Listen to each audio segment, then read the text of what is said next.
So மக்களே, இன்றைக்கி வந்து பார்த்திங்கன்னா 2வது நாள். நேற்று பாகம் 1 நம்ம பார்த்துருப்போம். அதில் நிறைய தகவல்கள் வந்து உங்களோட பகிர்ந்துருந்தேன். இன்றைக்கி நான் தங்கியிருக்கிற ஹோட்டல் வந்து பார்த்திங்கன்னா ஷிமோதா பிரின்ஸ் ஹோட்டல்னு சொல்லிட்டு, இந்த ஹோட்டலோட காஸ்ட் எவ்வளோ ஆச்சு 2 அடல்ட்டுக்கு அப்படின்னு வந்து பார்த்திங்கன்னா, நார்மலாக வஷிட்ஸு அப்படின்னு சொல்லுவாங்க. நார்மலாக இருக்கிறதுலே ரொம்ப கம்மியான காஸ்ட்டில் இருக்கக்கூடிய ரூமு. அது வந்து பார்த்திங்கன்னா 30,980 அந்த அளவுக்கு வந்து வந்துச்சு. ஜப்பானியனில் வந்து சொல்கிறேன். அதுக்கடுத்தது ரெஸ்டாரண்ட் வந்து பார்த்திங்கன்னா இங்கே ரொம்ப எக்ஸ்பென்சிவ். நீங்கள் முடிஞ்சதுன்னா நான் சாப்பாடு வந்து பார்த்திங்கன்னா இல்லாமல் சொல்கிறேன் அந்த ப்ரைஸுன்றது. இதே நீங்கள் சாப்பாடோடு சேர்த்து சொன்னீங்க பார்த்தீங்க அப்படின்னா இன்னுமே வந்து ஒரு 10,000 ஜப்பானியன்கிட்ட அதிகமாகுது. ஒரு ஆளுக்கு வந்து பார்த்திங்கன்னா 4,500 அந்த மாதிரி வந்து வருதுங்க. ஸோ இப்போ பாருங்கள், உங்களுக்கு அப்படியே சின்னதாக அங்கே தெரியுது பார்த்தீங்களா, கொஞ்சமாக வெளியில் வந்துட்டு இருக்குது. ஃபாஸ்ட்டாக வருது வெளியில், அப்படியே கடல்லேருந்து எழுந்துக்குது பாருங்கள் சன்னு.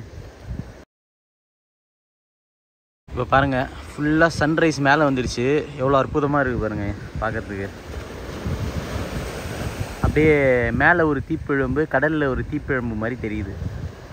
பாருங்கள் எப்படி இருக்குன்னு. Really interesting. இது எடுக்கிறதுக்காக ரொம்ப வருஷம் காத்துட்டு இருந்தேன் இந்த ஹோட்டலுக்கு வரணும் அப்படின்னு. ஸோ இந்த ஹோட்டல்லேயே வந்து பார்த்திங்க அப்படின்னா ஓன்சன்லாம் இருக்குது. ஸோ இப்போ காலையில் அப்படின்றதுனால இங்கே யாரும் காலைல குளிக்க மாட்டாங்க.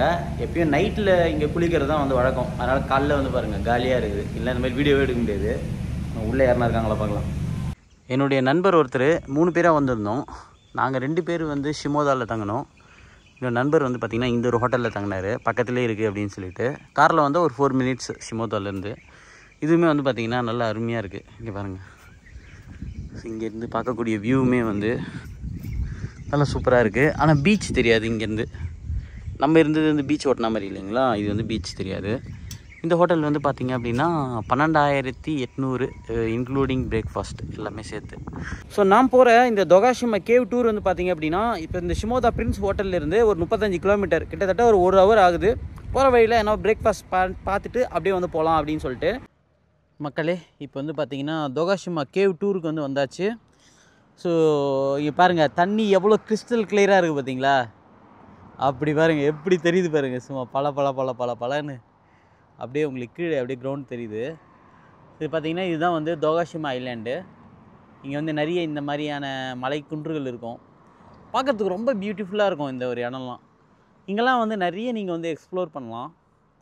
ஃபேமிலியோடு வந்தீங்க அப்படின்னா காலையில் நல்ல ஏர்லி மார்னிங் நீங்கள் வந்துட்டீங்க அப்படின்னா நல்லா உங்களுக்கு காலையில் இங்கே தான் வந்து 4:30 மணிலேருந்தே உங்களுக்கு இந்த வெளிச்சம் இருக்கும்ல. அதனால் ரொம்ப சூப்பராக இருக்கும், என்ஜாய் பண்ணலாம். சரி வாங்க, இன்னும் நிறைய பார்க்க வேண்டியது இருக்குது, அடுத்த இடத்துக்கு போகலாம். ஸோ மக்களே, தொகாஷிமா கேவ் டூருக்கு வந்து வந்தாச்சுங்க. ஸோ இங்கே வந்து முடிஞ்ச வரைக்கும் நீங்கள் ஒரு 10 மணிக்குள்ளே வந்துட்டீங்க அப்படின்னா நீங்கள் போய் டிக்கெட்லாம் கொஞ்சம் ஈஸியாக வாங்கிக்கிட்டு ஃபஸ்ட்டு ஷிப்லேயே வந்து போயிடலாம். ஸோ அந்த போட்டு அங்கே பின்னாடி அங்கே நிற்கிது பார்த்தீங்களா. ஸோ இதுக்கு வந்து டிக்கெட் வாங்கணும். டிக்கெட் என்ன ஃபேர் ஆகுது அப்படின்றதெல்லாம் போய் பார்க்கலாம். இதுக்கு வந்து பார்த்திங்க அப்படின்னா உங்களுக்கு கார் பார்க்கிங் எல்லாமே உங்களுக்கு ஃபெசிலிட்டிஸ் இங்கே இருக்குது. பட் ஆனால் ரொம்ப கம்மியான ஸ்லாட் இருக்குன்றதுனால நீங்கள் ஒரு 10 வண்டி நின்றுச்சுனாலே உங்கள் வண்டி விடுறதுக்கு இடம் இருக்காது. ஸோ நான் இயர்லியராக இன்றைக்கி வந்ததுனால வண்டி விட கிடச்சிது. இதுக்கு முன்னாடிலாம் வரும்போது வண்டி விட கிடைக்காது. இந்த ஒரு இடத்துக்கு வரும்போது ரொம்ப முக்கியமாக பார்க்க வேண்டிய விஷயம் அப்படின்னு வந்து பார்த்திங்கன்னா, நான் வந்து இதுக்கு 3 முறை வந்திருப்பேன். இதில் ஒரு முறை வந்து பார்த்திங்கன்னா என்னால் பயன்படுத்த முடியாமல் போச்சு. என்ன பிரச்சனை அப்படின்னா, வேவ்ஸ் அதிகமாக இருந்தது அப்படின்னா அலோவ் பண்ண மாட்டாங்க இந்த போட்டு உள்ளே போகிறதுக்கு. ஸோ அதனால் நீங்கள் ரொம்ப காஷியஸாக இருக்கணும். இங்கே வரீங்க, ஏன்னா இவ்வளோ செலவு பண்ணி வரீங்க.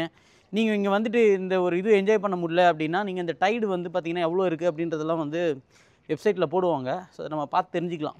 மக்களே, மீண்டுமா அப்படின்ற மாதிரி இங்கே தொகாஷிமா இந்த கேவ் டூருக்கு வந்து பார்த்திங்கன்னா சொன்னேன் இல்லைங்களா, ஒரு போட்டு மாதிரி ஒன்று போகுது.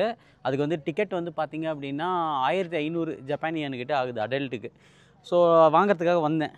வாங்கிட்டு இங்கே க்யூ வந்து பார்த்திங்கன்னா எனக்கு பின்னாடி பயங்கரமாக நின்றுட்டு இருந்தது. எப்படியும் ஒரு பார்த்திங்கன்னா ஒரு 70-80 பேர் நின்றுட்டு இருந்தாங்க காலையிலேயே. சரி ஃபஸ்ட்டு இதுலேயே நம்ம போயிடலாம் அப்படின்னு சொல்லிட்டு நான் முன்னாடியே வந்து நின்றுட்டு இருந்தேன். பார்த்திங்கன்னா கேஷ் ஒன்லி அப்படின்ட்டாங்க. அதை நான் கவனிக்கவே இல்லை. மீண்டுமான்ற மாதிரி திருப்பியும் கேஷ் இல்லாமல் திருப்பி பக்கத்தில் நல்ல வேலை இங்கே ஏடிஎம் இருந்துச்சு, போய் எடுத்துகிட்டு வந்து இப்போ திருப்பி டிக்கெட் வாங்கிறதுக்காக நிற்கிறோம். விலை என்ன அப்படின்றத இங்கே போட்டிருக்கு பாருங்கள், பார்த்து தெரிஞ்சுக்கோங்க. நாங்கள் வந்து பார்த்திங்க அப்படின்னா இது நார்மல் வந்து பார்த்திங்கன்னா 1,500 வருது. இது வந்து ப்ரீமியம் க்ரூஸ்ன்னு இருக்குது. இது பார்த்திங்கன்னா 30 மினிட்ஸ் கிட்டே இருக்குது. இது ஓகே, நல்லாயிருக்கும் கொஞ்சம். இது 2,000 வந்து ஒரு ஆளுக்கு. ஸோ இந்த ப்ரீமியம் அப்படின்னு ஒன்று இருக்குதுங்க. ஆனால் அது எடுத்தால் என்ன பிரச்சனைனா, உங்களுக்கு 11 மணிக்கு ஒரே ஒரு வண்டி மட்டும் தான் போகும், அதில் தான் போக முடியுமா. இப்போ மணி இங்கே 10-12 ஆகுது. நாங்கள் இன்னும் 2-3 இடத்துக்கு போனோம். அதனால் நம்மளுக்கு பிளான் கெட்டுடும் அப்படின்னு சொல்லிட்டு நார்மலே வந்து எடுக்க சொல்லிட்டேன்.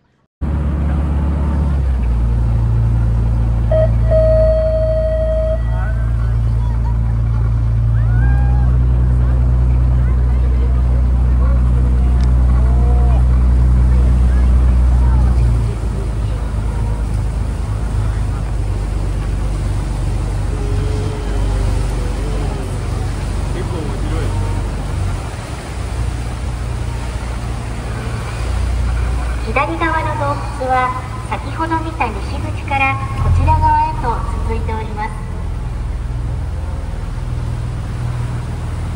上をご覧ください。直径10メートルほどの天窓が開いております。海底火山の噴火で降り積もった火山灰などの層、弱いところから削られ、ついに天井が崩れ落ちて出来上がった天然の天窓です。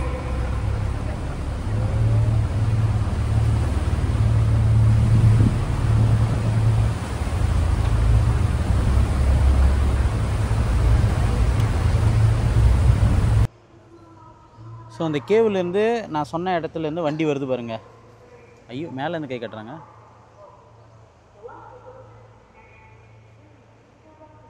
ஹாய் டேனியலே, ஹாய் டேனியலே.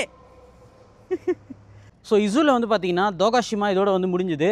ஸோ இதுக்கு அடுத்து எங்கே போகலாம் அப்படின்னு வந்து பார்க்கும்போது டைமை வேஸ்ட் பண்ண வேணாம். இருக்கிறது 2 நாள் தான். நண்பர்கள் வந்திருக்காங்க ஜெர்மன்லேருந்து. சரி, ஓகே, அவங்கள வந்து இமீடியட்டாக இது முடிஞ்ச உடனேவே இங்கேருந்து ஒரு 1.5 hours 2 hours ட்ராவலில் நம்மளுக்கு ஹக்கோனே இருக்குது. ஹக்கோனேயில் பைரேட் ஷிப்பு அப்படின்னு சொல்லிட்டு ஒன்று இருக்குது.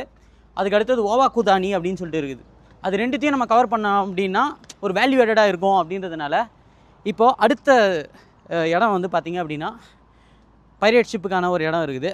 அங்கே வந்து போகிறோம். அங்கே எப்படி இருக்குன்றதை அங்கே போய் பார்க்கலாம் வாங்க. ஸோ நம்ம நிறைய விஷயங்களை பார்த்துட்டு இருந்தோம். வண்டியை பற்றி நம்ம பார்க்கவே இல்லை. உங்களுக்கு நான் நேற்று காட்டியிருப்பேன். பாகம் 1ல் ஒரு சார்ஜ் போட்ட இடத்துல. ஸோ நாங்கள் சார்ஜ் போடும்போது வந்து பார்த்திங்க அப்படின்னா ஒரு 86% கிட்ட நம்மளுக்கு சார்ஜ் ஆச்சு. நம்மளுக்கு ஒரு 415 கிட்ட வந்து பார்த்திங்கன்னா ரேஞ்ச் வந்தது. ஸோ இப்போ வந்து வண்டி செம சூடாக இருக்குது. ஸோ இப்போ எவ்வளோ ரேஞ்ச் இருக்குது அப்படின்னு வந்து பார்த்தோம்னா, இப்போ ஷிமோதாலேருந்து இங்கே வரத்துக்கு 30-35 கிலோமீட்டர் கிட்ட ஆச்சு. இப்போ பார்த்தீங்கன்னா ஓவரால் கிலோமீட்டர்ஸ் வந்து 280 கிலோமீட்டர் வந்து ஓவராலாக நம்ம வந்து ஓட்டியிருக்கோம் நேற்றுலேருந்து பார்த்தீங்கன்னா. ஸோ இப்போ வந்து பார்த்திங்கன்னா ரேஞ்ச் வந்து 365 ரேஞ்ச் வந்து காட்டுது. நடுவில் ஒரு இடத்துல நம்ம சார்ஜ் போட்டிருக்கோம். சரி வாங்க, இன்னும் 2 hour ட்ராவல் பண்ணி ஒரு இடம் போக வேண்டியது இருக்குது. அங்கே போனவொடனே எவ்வளோ ட்ராப் ஆகுதுன்னு பார்க்கலாம். மெயினாக வந்து ஹில் ஸ்டேஷனில் போகும்போது நல்ல ட்ராப் இருக்கிறத வந்து தெளிவாகவே பார்க்க முடியுது. ஸோ இப்போ வந்து பார்த்திங்கன்னா தொகாஷிமா கேவ் டூர் நம்ம இங்கே இருக்குது இல்லைங்களா, இங்கேருந்து நம்ம மேல் நோக்கி இங்கே போகிறோம். இங்கே போயிட்டு இதை நம்ம பார்த்து இங்கே முடிச்சிட்டோம் அப்படின்னா இதுதான் ஹக்கோனே. 2 ஸ்பாட்டு முக்கியமான ஸ்பாட்டு. இதை முடிச்சிட்டோம்னா அப்படியே வந்து நம்ம டோக்கியோவை நோக்கி போக வேண்டியது தான். ஸோ இப்போ வந்து பார்த்திங்கன்னா நான் டோக்கியோ இப்போ இந்த புள்ளியாக இருக்குது பார்த்தீங்களா, இந்த புள்ளியாக இருக்குது பாருங்கள், இதெல்லாம் நான் வந்த ரூட்டு. ஸோ இப்படி வந்து இது வழியாக இப்படி சுற்றி இந்த இடம் எல்லாம் எக்ஸ்ப்ளோர் பண்ணி பார்த்துட்டு இங்கேருந்து ஷிமோதாலேருந்து அப்படியே டேரெக்டாக இப்படி வந்திருக்கேன். இங்கேருந்து அப்படியே வந்து நான் மேல் நோக்கி போகிறேன். இப்போ வந்து பார்த்தீங்கன்னா தோகந்தாய் அப்படின்ற இந்த ஒரு ஸ்டேஷனுக்கு வந்திருக்கேன். ஏன் இந்த இடத்துக்கு வரேன் அப்படின்னா அதுக்கு 2 மெரிட்ஸ் இருக்குது. முதல்ல வந்து என்ட்ரி, இப்போ இந்த மேலே போயிட்டு இருக்குது பார்த்தீங்களா இந்த ரோப்வே, இது வந்து ஓவாகுதானி அப்படின்ற ஒரு இடத்துக்கு போவோம். இது வந்து ஒரு வேல்கனோ ஒன்று இருக்குது, லைவ் வேல்கனோ. அந்த வேல்கனோவை வந்து இந்த ரோப்வே மூலிமா போனால் நம்மளால் பார்க்கலாம். ஓவாகுதானி அப்படின்ற ஸ்டேஷனில் இறங்கிட்டாங்க அப்படின்னா அங்கேருந்து நான் காரில் திரும்பி பிக்கப் பண்ணிப்பேன். ஸோ இது வந்து முதலாவது பாயிண்ட். 2வது பாயிண்ட் என்ன அப்படின்னா பைரேட் ஷிப்பு அப்படின்னு சொல்லிட்டு ஒன்று இருக்குது. அந்த ஷிப்பை வந்து பார்த்திங்கன்னா இதே இடத்துலேருந்து நம்ம ஏறிக்க முடியும். ஸோ அது வந்து பார்த்திங்கன்னா ஒரு 1 ஹவருக்கு 1 1.5 ஹவருக்கு 1 அப்படின்னு சொல்லிட்டு அந்த ஷிப்புங்க இருக்குது. ஸோ இப்போ நம்ம வண்டி பார்த்திங்க அப்படின்னா ரேஞ்சு எந்த அளவுக்கு கம்மியாக இருக்குது அப்படின்னு வந்து பாருங்கள். நம்ம அங்கே ஸ்டார்ட் பண்ணும்போது கிட்டத்தட்ட 300 கிட்ட காட்டிகிட்டு இருந்தது. வெறும் ஒரு 80-85 கிலோமீட்டர் வரத்துக்குள்ளேவே நல்ல ட்ராப் இருக்கிறத உங்களால் வந்து பார்க்க முடியும். ஏன் இவ்வளோ பெரிய ட்ராப் ஆகிருக்கு அப்படின்னு வந்து பார்த்திங்கன்னா, நான் வந்தது ரொம்ப ஹில்லியான ஒரு ஏரியா. அதிகமாக வந்து உங்களுக்கு எனர்ஜி கன்சப்ஷன் வந்து அதிகமாக இருக்கும். இந்த ரோப்வே அப்படின்றது வந்து பார்த்திங்கன்னா உங்களுக்கு ஃப்ரீக்வெண்ட்டாக போயிட்டே இருக்கும். நிறைய நிற்கணும் அப்படின்ற அவசியம் இல்லை. ரிட்டன் வரும்போது மட்டும்தான் பார்த்திங்கன்னா நிறைய பேர் ஒரே டைமில் இறங்குவாங்க பார்த்தீங்களா, அதனால் கொஞ்சம் டைம் ஆகும். இந்த தோகேந்தாய் ஸ்டேஷனுக்குள்ளே போயிட்டு உங்களுக்கு நான் காட்டுறேன். ஹக்கோனே சைட் சீயிங் க்ரூஸ் அப்படின்னு சொன்னேன் இல்லைங்களா, அது வந்து ஒரு கப்பல், பைரேட் ஷிப்பு. ஸோ அதில் வந்து நீங்கள் போகலாம். அது வந்து எத்தனை மணிக்கு கிளம்புது அப்படின்றத இங்கே போட்டிருக்கோம். ஸோ கிட்டத்தட்ட வந்து பார்த்தீங்க அப்படின்னா ஒரு 40 மினிட்ஸுக்குலாம் வந்து ஒரு ஷிப்பு வந்து போயிட்டே இருக்குது. உங்களுக்கு இந்த பைரேட் ஷிப்புக்கான டிக்கெட் கவுண்டர் வந்து பார்த்தீங்கன்னா இந்த இடத்துல இருக்குது. இங்கே கூட்டம் அதிகமாக இருக்குன்னு பார்க்காதீங்க, இது சட்டுன்னு காலி ஆகிடும். ஏன்னா ஒரு ஷிப்பில் லோட் பண்ணாங்கன்னா சடன்னு எல்லாரும் போயிடுவாங்க. இதுக்குள்ளேயே வந்து பார்த்தீங்க அப்படின்னா சாப்பிட்றதுக்கான ரெஸ்டாரண்ட்டும் உங்களுக்கு இருக்குது. உங்களுக்கு ஒரு வேளை டைம் ஆகுது அப்படின்னா நீங்கள் அழகாக இங்கே சாப்பிட்டுட்டு கூட அப்படியே இறங்கி உள்ளே போயிட்டே இருக்கலாம். ஹக்கோனே ரோப்வே ஓவாகுதானி போகிறதுக்கு வந்து பார்த்தீங்கன்னா இந்த ரோப்வே டிக்கெட்ஸ் வந்து இங்கே எடுக்கணும் நம்ம.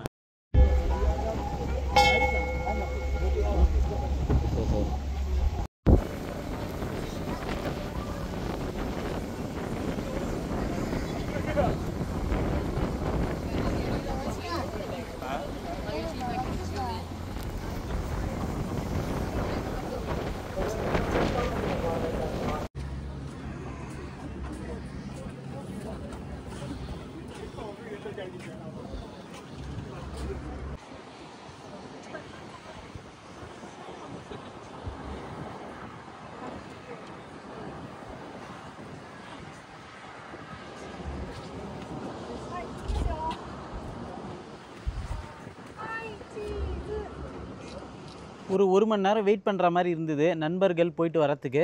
சரி வர வழியில் இங்கே பார்த்தீங்கன்னா ஒரு ஈவி சார்ஜிங் பாயிண்ட் இருந்தது. சரி சார்ஜிங் போடலாம் அப்படின்னு சொல்லிட்டு வண்டி எடுத்துகிட்டு வந்தேன். ஈவியில் இருக்கிற ரியல் டைம் பிரச்சனை என்ன அப்படின்னு வந்து பார்த்திங்கன்னா, இங்கே வந்து சார்ஜிங் பாயிண்ட் ஜப்பானில் நிறைய வச்சுருக்குறாங்க. அங்கங்கே கிராமப்புறங்களில் போனால் கூட இருக்குது.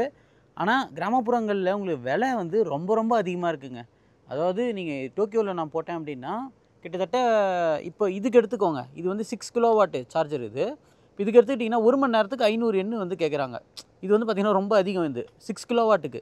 ஏன்னா ரொம்ப கம்மியான பவர் தான் வந்து இது எடுக்க போகுது. அதுக்கே வந்து பார்த்திங்கன்னா 500 எண். இதே நீங்கள் 25 கிலோவாட் அந்த மாதிரி சார்ஜர்லாம் போனீங்க அப்படின்னா 30 நிமிஷத்துக்கே வந்து பார்த்திங்க அப்படின்னா 1800 ஜப்பானிய எண். இட்ஸ் டூ எக்ஸ்பென்சிவாக இருக்குது. இன்னும் வந்து நிறைய பேர் பயன்படுத்த கொஞ்சம் அஃபோர்டபுளாக வரும் அப்படின்னு வந்து நான் நினைக்கிறேன். கொஞ்சம் வெயிட் பண்ணி தான் பார்க்கணும் ரியல் டைமில் எப்படி வருதுன்னு சொல்லிட்டு. இதே நீங்கள் டோக்கியோவில் எடுத்துக்கிட்டிங்க அப்படின்னா உங்களுக்கு நிறைய சீப்பான இடங்கள் வந்து இருக்குது. ஆனால் இதே நீங்கள் அவுட்ஸ்கர்ட்டில் போயிட்டீங்க அப்படின்னா எல்லாமே ப்ரைஸ் வந்து கொஞ்சம் அதிகமாக தான் இருக்குது. இப்போ இந்த ஒரு சார்ஜரில் 6 கிலோவாட் சார்ஜரில் உங்களுக்கு ஆக்சுவலாக ஏறினது வந்து பார்த்திங்க அப்படின்னா 5.8 கிலோவாட்டில் வந்து உங்களுக்கு சார்ஜிங் ஏறிட்டு இருந்தது. உங்களுக்கு ஓவராலாக எவ்வளோ பர்சன்டேஜ் சார்ஜ் ஆகிருக்கு அப்படின்னு வந்து பார்த்திங்கன்னா 38%லேருந்து 47% வரைக்கும் தாங்க ஆகிருக்குது. ஒரு ஹவர் வந்து உட்காந்துருக்கேன் இதுக்கு. ஒரு வழியாக இந்த ஒரு லாங் ரேஞ்ச் பயணம் பிஒய்டியில் இனிதே முடிவுக்கு வந்ததுங்க. ஓவரால் கிலோமீட்டர் வந்து பார்த்திங்கன்னா 506ன்னு வச்சுக்கலாமே ஓட்டியிருக்கேன் கிலோமீட்ரு. வீட்டிலேருந்து கிளம்பும்போது 490 கிலோமீட்டர் காட்டுச்சு ஃபுல் சார்ஜுக்கு.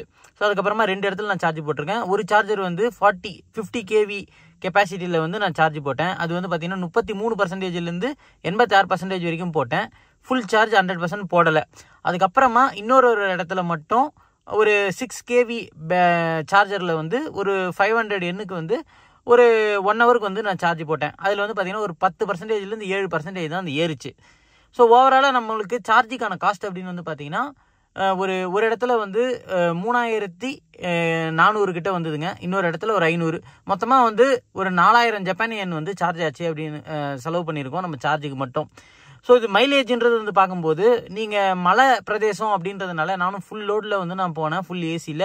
அப்படி இருக்கும்போது உங்களுக்கு கிட்டத்தட்ட என்ன ஒரு 300-320 தான் கொடுத்துருக்கு அப்படின்றது நம்மளுக்கு தெரிய வருது. இந்த ஒரு பயணம் மூலியமா 2 நாளில் இசு அப்படின்ற ஒரு இடத்தையும் ஹக்கோனே அப்படின்ற ஒரு இடத்துல இருக்கக்கூடிய ரொம்ப கீ பாயிண்ட்ஸு, கீ ஸ்பாட்ஸ் அப்படின்னு வந்து சொல்லலாம், அதை நம்ம வந்து கவர் பண்ணியிருக்கோம். நீங்கள் ஜப்பானுக்கு வரீங்க அப்படின்ற பட்சத்தில் நான் பாகம் 1 அப்படின்ற ஒரு காணொலியில் சொன்ன மாதிரி நீங்கள் ஜப்பானில் சுற்றி பார்க்கறதுக்கு இயற்கையாக நம்ம அனுபவிக்கிறதுக்கு நிறைய இடங்கள் இருக்குது. கண்டிப்பாக இந்த இசு பெனிசுலா உங்களோட லிஸ்ட்டில் வந்து மிஸ் பண்ணாமல் வச்சுக்கோங்க. அதுக்கு அடுத்தது ஹக்கோனே. ஹக்கோனேயில் முக்கியமாக பார்க்க வேண்டியது இந்த ஓவாகுதானி, அதுக்கப்புறமா இந்த ரோப்வே என்ஜாய் பண்ணலாம். அதுக்கு அடுத்து வந்து க்ரூஸ் ஷிப்பு. இப்போ இந்த ஒரு காணொலி உங்களுக்கு பிடிச்சிருக்குன்னு நினைக்கிறேன். உங்களுக்கு வந்து ஹக்கோனேயில் இன்னும் ஹாட் ஸ்ப்ரிங்ஸும் இருக்குது. ஸோ அந்த மாதிரி விருப்பம் இருக்கிறவங்க நீங்கள் ஒரு நாள் ஹக்கோனேயில் ஸ்டே பண்ணிவிட்டு கூட நீங்கள் ஹாட் ஸ்ப்ரிங்ஸ் என்ஜாய் பண்ணிவிட்டு நீங்கள் மறுநாள் கூட ஓவாகுதானி வந்து போகலாம். இப்போ இந்த காணொலி பிடிச்சிருக்குன்னு நினைக்கிறேன். இந்த ஒரு காணொலி பிடிச்சிருந்ததுன்னா லைக் பண்ணுங்கள், ஷேர் பண்ணுங்கள். அடுத்த ஒரு காணொலியில் உங்களை சந்திக்கும் வரை உங்களுடன் விடைபெறுவது உங்கள் ஜப்பான் தமிழ் ப்ரோஸ்.